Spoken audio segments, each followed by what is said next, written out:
Hello and welcome to the Brutal Iron Gym podcast, where our goal is to cut through the BS and deliver the brutal truth about topics related to health and happiness. So today's topic is nutrition, and we're going to discuss food prep services, pros and cons. So I have clients who use food prep services, and with the ability for people to ship foods being improved upon in today's day and age, food prep services are becoming more and more popular. So I've been asked some questions about them recently, and kind of just in generally over a lot of questions over the last couple of years. And I figured I'd go ahead and make a podcast just kind of covering some pros and cons on it in case anybody was considering using food prep services. So I'm not going to do necessarily like a case by case, like business by business kind of like review of any, just talking more so about the concept of using them in general. So the pros of them are pretty obvious. It's convenient, quick, and easy. So if someone's just going to send you a meal, you get to like heat it up and then eat it. So you don't have to do the cooking, and there's not much of a cleanup. You just throw the little like food bin away. So that's overwhelmingly one of the reasons people will have difficulty eating healthy is due to convenience factors. So due to having limited time to prepare healthy foods. Now, I'm saying that with a little bit of caution because it's actually bullshit. Okay, so we need to first of all redefine what our priorities are in life. So if we say our health based on the quality of what we eat isn't a priority enough that we're going to take 5 or 10 minutes in a day to prepare good food, or we're going to take 20, 30 minutes the night before the next day to prepare food for the next day. If we give such a little shit about our nutritional health, okay, that it's so sad. Eating healthy does not require a lot of time. Now, is it easy? I didn't say it was easy. I just said it didn't require a lot of time. So if you say, I don't have time to eat healthy, you're full of shit and you just don't recognize how to do it better than the way you think it needs to be done. So I've given tons of examples in past podcasts, but like for example, a nice healthy quick snack that I have right on my counter here at the gym is a 5-ounce bag of cashews. So exactly how many ounces you eat depends on your size and your calories you need per day and whatnot. But that is, to me, something really quick and easy. You can kind of, portion out, an ounce or two here or there. It's something you can kind of shove in your face and keep moving. So I also have like a quick sandwich I make in the mornings or at lunch. I just heat up a bagel. While the bagel is heating up in the toaster, I pull out some lunch meat, a slice of cheese, and if I want some type of dressing, I actually usually have like some type of sweet barbecue sauce. By the time the bagel's done, I have the meat and the cheese and the sauce out. So I put the meat on the bagel, put the cheese on the meat, squirt on whatever sauce I want, smush it all together, and I'm eating. So in less than 3 minutes, I have a hot, warm sandwich. So the meat and the cheese is protein. You can get fat-free cheese if you have to worry about calories for that. The bagel is good, healthy carbs. So it's a good, healthy meal, okay? But that can be done very quickly in 3 minutes or less. So every single night when I get home, I cook steak and rice. So it's one of my favorite kind of meal combinations, and it helps me kind of keep my body weight. So I'm 280 pounds and not too chubby. I got some good muscle to me. So I need to eat a good bit at the end of the day so that my body has food to break down throughout the night to build up muscle tissue and to repair damage from the day. So I cook steak and rice. You put rice in a rice cooker. It takes about 20 minutes. And I cut up steak with scissors, throw it in a hot pan, and add like rosemary, mint, maybe some cilantro, some salt, make some things taste good. Okay, and then I usually cook it in avocado oil because it's a good oil that doesn't get burned under kind of medium temperatures, so it still stays as a healthy fat. And I mix that all together, and I have started the meal, cooked the meal, cleaned everything except for the plate and the fork I'm eating the meal on in under 30 minutes. And guess what? You can make 2 portions and have that the next day for lunch. So I've cooked tons of different combinations of foods, chicken and pasta. Like I said, steak and rice, fish and whatever the hell else people eat. Okay? It can all be cooked and cleaned up and done in 30 minutes, and you can make more than 1 portion in 30 minutes. So it can be done to eat healthy and eat with not a large time investment. So sometimes people think in order for them to eat healthy, they have to go into like cooking a Thanksgiving dinner type craziness. And they just say, I don't have time to cook every day. Yeah, you do. Okay. And if we prioritized what was most important and we actually put our own health above searching on Facebook for an hour a day or looking at Instagram, whatever the hell people do, like you waste so much time in your day doing stupid bullshit that has no positive effect in your life. And yet you won't take 30 minutes to cook a meal. That's ridiculous. Okay. So now that I've gotten into my jerk mode as usual, so food prep services, they do help because they're quick and easy. But I do want to make the note in the last 5 minutes that is not that healthy eating without food prep services doesn't have to be long and hard. Okay, so just because food prep services are quick and easy doesn't mean the alternative is the opposite. There are still ways to eat quick and easy without food prep services. Okay, so another kind of pro to them is they do have kind of personable options. So I've seen ones where you can say you need a gluten-free meal. You can pick options that are like if you're lactose intolerant, you can kind of work around that. So they do now have food prep services that can personalize to individual cases and individual needs, which is super beneficial because when they first came out, they didn't have that. Okay, and one of the other benefits of it is if you get sent the meal in a container, it is portioned to what you purchased.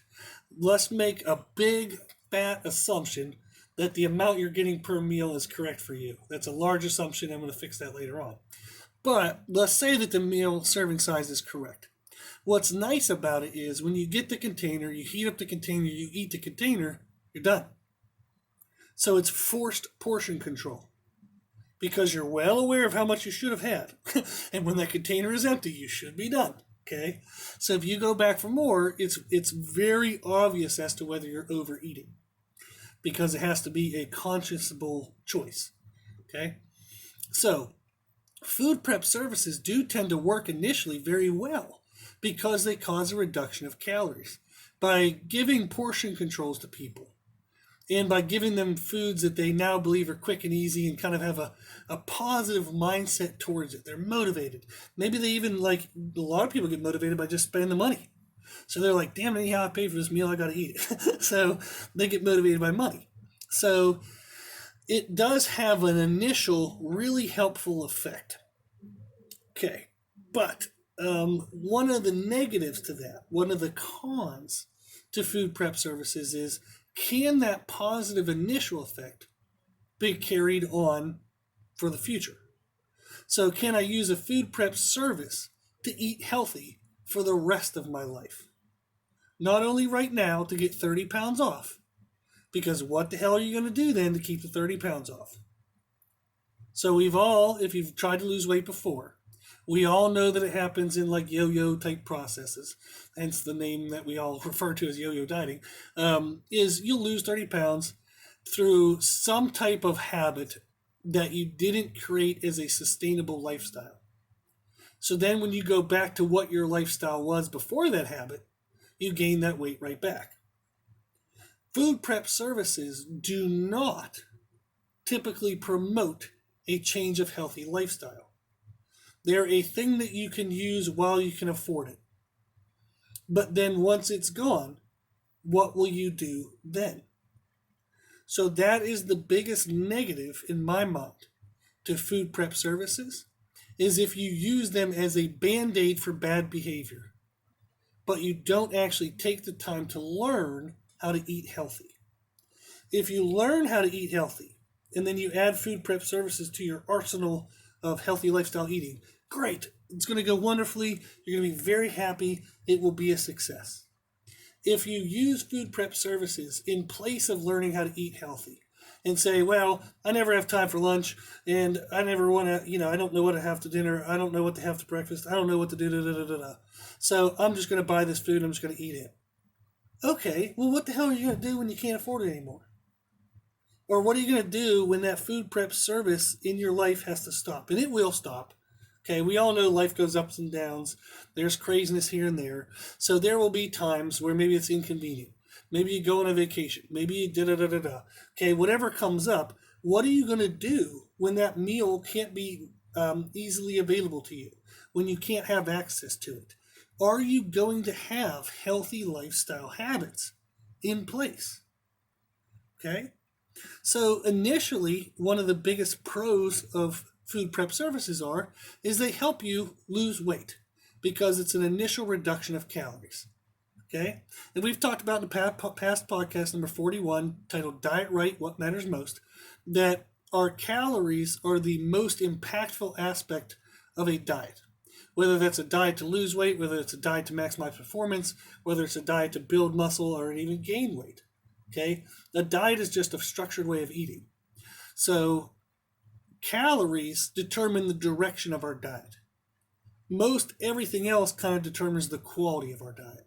Are we going to enjoy the process or are we going to hate ourselves the whole time? But calories kind of determine the direction. So if I have a forced reduction of calories due to the portion controlling of food prep services, I will automatically lose weight. Okay? Now, we made the assumption earlier that the amount of calories we have per meal is correct. That's absolutely not always the case. So people might end up under eating because the meals that they're replacing are too low in calories. So maybe they're getting, meal replacement meals of only 500 calories. So they're having a meal replacement meal at lunch, a meal replacement meal like at dinner. So maybe that's 500 calories each. That's 1,000 calories total. Maybe they, snack and have some piddly food here and there around throughout the day. Maybe they're at 14 or 1,500. But their body actually needs maybe 1,800 or 2,000 to kind of feel good, have great energy, keep up with workouts and do whatever. If you undereat, okay, you will actually stall out on weight loss. You will stop losing weight because your body will become too stressed. And there's other issues that come up. And we discussed that in podcast 426, titled Why Eating Less Isn't Good for Fat Loss. So in podcast 426, we talk about the negative effects of eating too low of calories when you're trying to lose weight. Okay, there is a too low. We know that too high of calories makes you fat, but too low of calories keeps you fat. Okay, then one of the other negative parts about too low of caloric intake is it leads to kind of undereating, overeating cycles and kind of like negative mindset behavior where we just feel guilty all the time because we were so starving. Man, I just had these hard cravings. I had to eat something. As soon as you put the food in your face, oh my God, I'm a loser. I can never get these diets right. I'm always going to fail. And we have that mindset over and over and over. And that comes from under-eating when you're trying to lose weight. Okay? And eventually you're just going to say, screw it. I'm going back to the way I was. I'm fine being fat. Okay? But typically by then you've caused a lot of metabolic damage and you're actually heavier than when you first started trying to do the diets. Scary. But it does happen. Okay? But guess what? It doesn't have to happen. Absolutely in no way whatsoever does any human being have to go through that process. All that's required is learning why eating too little is bad for you, and then what is the right amount to eat. So podcast 426 tells you why eating too little of calories is a bad thing. So look at that. Okay, listen to that. Cement that into your brain.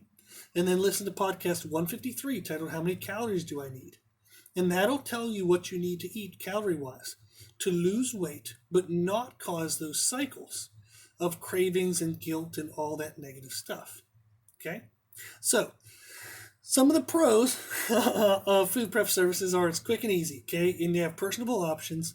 And if it's one piece of the healthy eating puzzle, meaning you're doing many other healthy behaviors as well, then food prep services are freaking awesome. And they're really helpful to kind of get you some food at difficult times schedule-wise. Okay?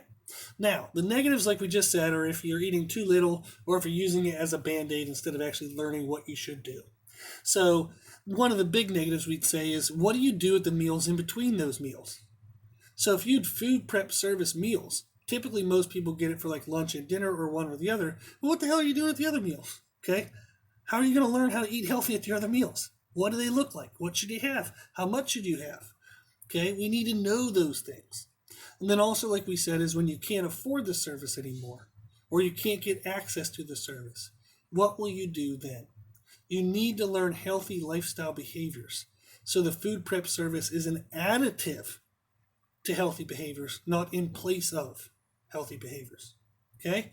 So some of the other cons are the cost. Sometimes it can be kind of expensive per meal. And hence that's why sometimes people just get it for lunch or dinner or both, but they don't get it for every single meal every day. And then the quality and taste. A lot of companies, of course, they're going to tell you their product tastes great. Why the hell would they tell you it tastes like shit? Because you wouldn't buy it, okay? But most of them taste awful. So since I cook my own food every day, so steak and rice, and I make my hot bagel sandwiches, and I make my own food, when I have to eat something that's been cooked, 2 or 3 days before, then microwave packed, frozen, and then I'm heating it back up, it tastes like shit. So I'd much rather eat stuff fresh that I can cook in 20, 30 minutes than eat some rubbery, nasty crap that's dry and miserable 2 or 3 days after it was cooked. Okay? And then the other thing about them being negatives is, does it really match your needs? So are you sure that those meals have enough calories per meal that you're replacing? If you don't know and you just say, well, they say it's a lunch, I'm just going to eat it as my lunch. Well, how do you know it's your lunch? Well, how do you know if it's not for someone like me? Or your best friend, or your husband, your wife, your spouse, whatever. Like, how do you know it's for you? Now, if they say, well, this is for you, okay, yeah, but how do they know that? What's the quantifiable factors of whatever the hell that actual language would be? How do you know it's actually for you rather than them just saying it? What's the data to support that? Okay? So, I'm not anti-food prep services. I'm anti-people actually learning the right things to do and just using shortcuts. That's all I'm anti. Okay? So, if you're using food prep service and you still invest a little bit of time and knowledge and effort into learning what the right things are, and you use food prep services to help that, it's great. Okay? It really is. It can be very helpful. I've had clients of mine who did food prep servicing for people, so I definitely don't want to poo-poo on their business. But I have encouraged them, and even they've told their clients of what the healthy behaviors are to do outside of just those meals. So the clients that I've had personally who prepped food for other people, we worked together, or they just used my information or created their own, but we talked to their customers and said, listen, this meal is to replace lunch, or this meal is to replace breakfast, or this meal is to replace dinner. But here's the other things you need to know to be successful long term. So their meal prep service came with nutrition advice on what to do at the other meals of the day and how to use their service as a piece of the puzzle. So I encourage you, if you're going to use a food prep service, use one that also educates you on healthy everyday eating. They exist. I know they exist because I have clients who do it. Okay? So they exist. It's an option out there. So make sure that you learn what to do at your other meals. So that way you can have long-term success. Okay? So in podcast 406, titled Short-Term versus Long-Term Success, we talk about what allows you to be successful long-term. How can I lose weight and keep it off? How can I lose weight and still feel good throughout the day? How can I lose weight and enjoy life? It can be done. You just need to take a little bit of time and effort to learn what the important parts are of a diet, where to put your most effort, and how to manage not only the results, but the feeling of the process throughout. Okay? So if you have any extra questions on top of this, our email is brutalironjim@gmail.com. If you want any information on like how to eat healthy outside of the meals, food prep service meals, whatever, email us, brutalironjim@gmail.com. Okay? So we're happy to help. I just wanted to kind of give a quick little kind of thoughts on the food prep services.